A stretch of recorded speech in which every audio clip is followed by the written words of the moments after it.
ప్రజాపాలన ప్రభుత్వంలో సంక్షేమం అభివృద్ధికి ప్రజలు పట్టం కట్టబోతున్నారని ఈ నేపథ్యంలోనే జూబ్లీహిల్స్ బైపోల్లో కాంగ్రెస్ గెలుపు ఖాయమన్నారు మంత్రి పొన్నం.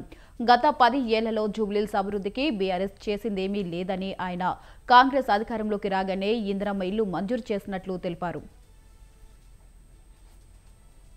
నవీన్ యాదవ్ గారి వెంట తెలంగాణ యావత్ క్యాబినెట్తో సహా గౌరవ ముఖ్యమంత్రి కాంగ్రెస్ పార్టీ అంతా ఉండి జూబ్లీహిల్స్ ఉప ఎన్నికల సందర్భంగా మేము ప్రజలకు ఇస్తున్నటువంటి మాటతో పాటుగా హైదరాబాద్ అభివృద్ధిలో అంతర్భాగంగా జూబ్లీహిల్స్ను ప్రత్యేక ప్రాధాన్యత ఇచ్చి అభివృద్ధి చేస్తామనేటువంటి మాట కూడా ఈ సందర్భంగా మనవి చేస్తా ఉన్నాం.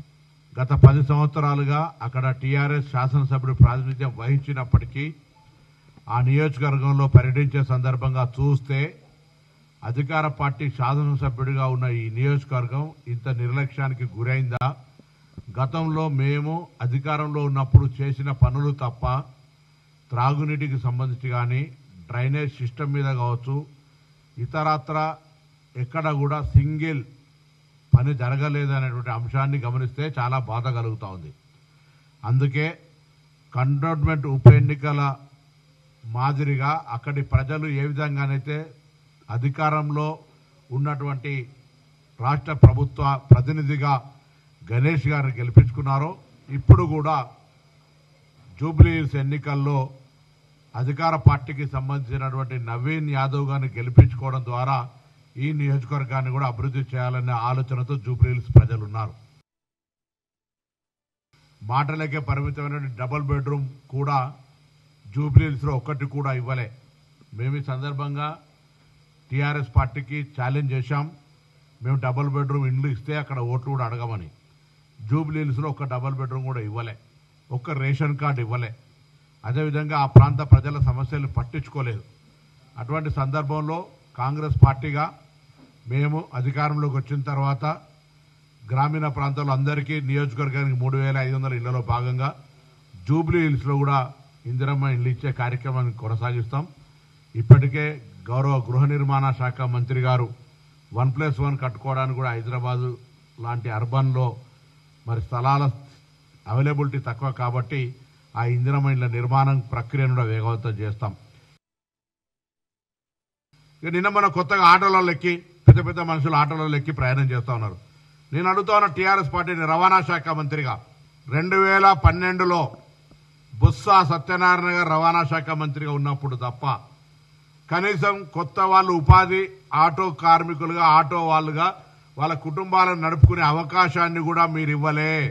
2012 తర్వాత ఇప్పుడు మొన్న దాదాపు 20,000 ఆటోలకు హైదరాబాద్లో పర్మిట్లు ఇచ్చినాము. మేము ట్రాన్స్పరెంట్గా ఈవీ ఎలక్ట్రికల్ ఆటోలకు సంబంధించి హైదరాబాద్లో కొత్త ఆటోలు ఆఫ్టర్ 2012 13 సంవత్సరాల తర్వాత ఇలా ఆటో వాళ్ళంతా కొత్త ఆటోలు తీసుకొని ఉపాధి అంశానికి సంబంధించి వాళ్ళ జీవన శైలి మెరుగుపరుచుకునే ప్రయత్నం చేస్తూ ఉన్నారు.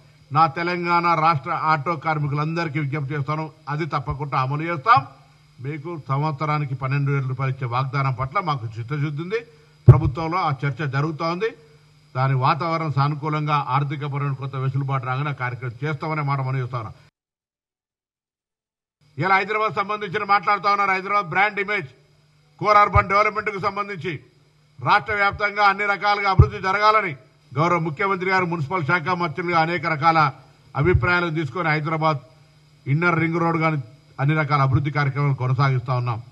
నేను అడుగుతా ఉన్నా, ఇలా టీఆర్ఎస్ పార్టీ నాయకత్వాన్ని పెరుగుతున్న హైదరాబాద్ అవసరాలకు అనుగుణంగా గతంలో మేము Krishna phase 1, phase 2, phase 3, Godavari, Manjira, దాని తర్వాత హిమాయత్ సాగర్ లాంటి నీళ్లను మేము తీసుకొచ్చినమే ప్రజలకు. మీరు ఎన్నడైనా ఒక చుక్క ఎమ్మెల్డీ వాటర్ తీసుకురావడానికి హైదరాబాద్ కు 10 సంవత్సరాలుగా మీ ప్రభుత్వం ఎన్నడైనా ప్రయత్నం చేసిందా అని అడుగుతా ఉన్నా. పెరుగుతున్న హైదరాబాద్ నీటి అవసరాలను తీర్చడానికి సంబంధించి గత ప్రభుత్వంగా మీరు 10 సంవత్సరాలుగా ఎన్నడైనా ఒక నీళ్ల చుక్క రేవడానికి మీరు ఎన్నడైనా ప్రణాళిక సిద్ధం చేసిరని అడుగుతా ఉన్నాం. ఇలా ఒక మాట ప్రయత్నం ఇంటర్నల్ గా హైదరాబాద్ బ్రాండ్ ఇమేజ్ తో పాటుగా ప్రజల సౌకర్యాలను కలిగియడానికి ఇక్కడ ఉండబడేటువంటి అన్ని రకాల వ్యవస్థల రియల్ ఎస్టేట్ కావచ్చు, టూరిజం కావచ్చు, మెడికల్ అండ్ హెల్త్ కావచ్చు, ఎడ్యుకేషన్ కావచ్చు, ఇన్ఫ్రాస్ట్రక్చర్ కావచ్చు, ఇలా డెఫినెట్లీ హైదరాబాద్ సంబంధించిన విషయాల అన్ని రంగాల్లో మేము ప్లానింగ్ చేసుకొని పోతా ఉన్నాం. జూబ్లీహిల్స్ కూడా పార్లమెంటు సభ్యుడు, గతంలో కేంద్ర మంత్రిగా, ఇప్పుడు కూడా కేంద్ర మంత్రిగా జూబ్లీహిల్స్ నియోజకవర్గం ఏం చేసిరని ఓట్లు అడుగుతున్నారు అని అడుగుతా ఉన్నారు. మీరు టీఆర్ఎస్ కుమ్ముక్కై బల్లిక బకరాలాగా తీసుకొచ్చి ఆయన పెట్టి పాపం రామచంద్రరావు గారు చూస్తున్న జాలి కలుగుతోంది. రాష్ట్ర బీజేపీ అధ్యక్షుడా, యూసుఫ్ కూడా డివిజన్ అధ్యక్షుడా అని. పార్టీలో మీకున్నటువంటి భారతీయ జనతా పార్టీ నాయకత్వం టీఆర్ఎస్ పార్టీకి సరెండర్ పాలిటిక్స్ చేసినట్టుగా కనబడతా ఉంది. మీకు పైన నాయకత్వం ఢిల్లీలో దోస్తీ, గల్లీలో కుస్తీలో భాగంగా పోయినసారి పాపం పోటీ చేస్తే 20,000 చిల్లర వచ్చినట్టున్నాయి. ఈసారి 10,000 కూడా వస్తాయా రావా ఆలోచన చేయాల్సిన అవసరం ఉంది. అందుకే ప్రజలు అప్రమత్తం కావాలి. ఈ రెండు ఒకటే.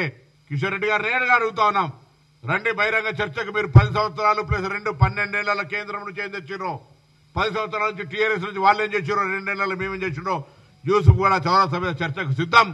ఊరికే మాటలు కాదు, ఆధారాలతో రండి, మేము కూడా సూచనలు సిద్ధంగా ఉన్నామని మనం చేస్తా ఉన్నాం.